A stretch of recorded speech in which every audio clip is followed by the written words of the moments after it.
بمناسبة حفل توزيع الجوائز الخاصة بمسابقة صحفي الغد الطبعة التأسيسية لسنة 2023 المنظمة من طرف مؤسسة هنا الثقافة للإعلام بالشراكة مع جامعة الجزائر 3. وأقول لكم حللتم سهلا ونزلتم سهلا. وقد حددت لجنة التحكيم 8 معايير أساسية تتعلق بالشكل والمضمون هي: أولاً العنوان المختار للروبورتاج، ثانياً الفكرة وطبيعتها والجديد المقدم من خلالها، ثالثاً المزج والتركيب وطريقة المونتاج والميكساج، رابعاً التصوير من حيث نوعية التصوير واللقطات المختارة وجودة الصورة، احترام أبجديات الروبورتاج، الصوت من حيث الأداء والمؤثرات الصوتية وجودة الصورة السمعية، وأخيراً اللغة من ناحية التحريرية أي جودة تراكيبها وأسلوبها من حيث النحو واحترام القواعد.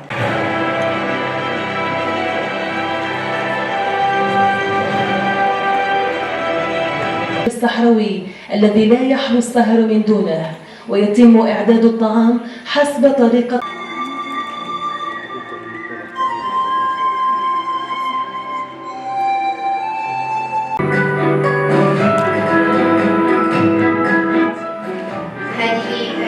هذه التكنولوجيا التي تتطلب من تحسينات على مستوى الصورة والصوت على حد سواء، ومن حيث في البحر جوهرة الجزائر ورمز المقاومة، حاكيا تاريخ التصدي للمستعمر من خلال المدى.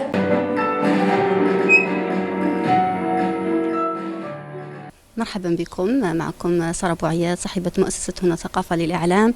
فتحنا منذ حوالي شهر مسابقة صحفي الغد بالشراكة مع جامعة الجزائر 3 والمعهد الوطني للسمع البصري وبولة فايت، وكذلك المعهد الوطني العالي لبرج الكيفان. هذه المسابقة كانت منظمة من أجل الطلبة المتخصصين في السمع البصري سواء كانوا في المعهد أو في الجامعة. تشرفنا كثيرا بمشاركات، كانت حوالي 21 مشاركة، فترة قصيرة تلقينا هذه المشاركات. كانت مشاركات من المعهد الوطني للسمع البصري بولة فايت، وكذلك مشاركات في طلبة كلية علوم الإعلام بجامعة الجزائر 3. كانت مشاركات في المستوى وأخرى نوعا ما ضعيفة. تلقينا حتى المشاركات من قبل طلبة سنة أولى تحفيزا لهم. خصصت لجنة التحكيم خصصت لهم فئة، جائزة فئة طلبة سنة أولى، وفئة أخرى لخريجي الطلبة السمع البصري بولة فايد، وكذلك فئة أخرى لخريجي طلبة علوم الإعلام والاتصال. معكم إكرام ثامري، طالبة بكلية علوم الإعلام والاتصال قسم الإعلام. إذا الحمد لله الذي وفقنا أن تحصلنا على المرتبة الثانية في مسابقة صحفي الغد. شاركت أنا وزميلي عمر تاشتيوي بروبورتاج مصور بعنوان قصر رياس البحر، معلم تاريخي وأثري. الهدف منه أنه نروج لتراثنا الجزائري. أنا بدوري أشكر اللجنة المنظمة وأشكر مسابقة صحفي الغد، والحمد لله تحصلنا بعد تعب كبير على المرتبة الثانية، وبارك الله فيكم. السلام عليكم ورحمة الله. معكم متربص لقمان بن عاشور، تخصص الصوت من المعهد السمع البصري بولاية فايت. تحصلت على المرتبة الثالثة في مسابقة أحسن روبورتاج. الموضوع كان ثقافي حول الفرقة الفنية لجبهة التحرير الوطني. هذه الفرقة التي لعبت دور بارز في الثورة التحريرية، ونشكر في الآخر لجنة التحكيم، ونتمنى تعميم مثل هذه المبادرات، وشكرا. السلام عليكم ورحمة الله تعالى وبركاته. معكم عزير رامي، متخرج من السمع البصري تخصص صورة. قمنا أنا وزميلي حواسن غيضة بروبورتاج ثقافي وسياحي حول المنارات البحرية المتواجدة في العاصمة.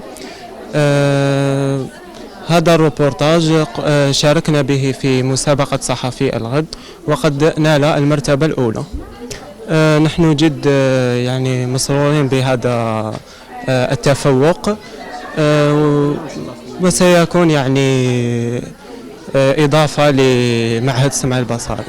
تاعي في هذا الروبورتاج اللي درتو كان روبورتاج شغل قدرت نتعلم فيه بزاف صوالح ما كنت قادرة نتعلمهم، ومن هذا الروبورتاج يعني شغل نقدر نقولوا طورت شوية نفسي.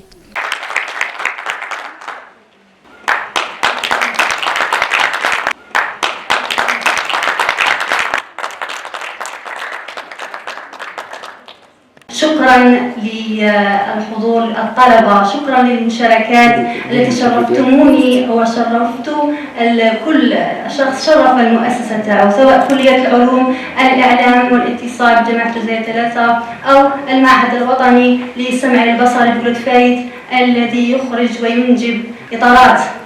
شكرا لكم جميعا.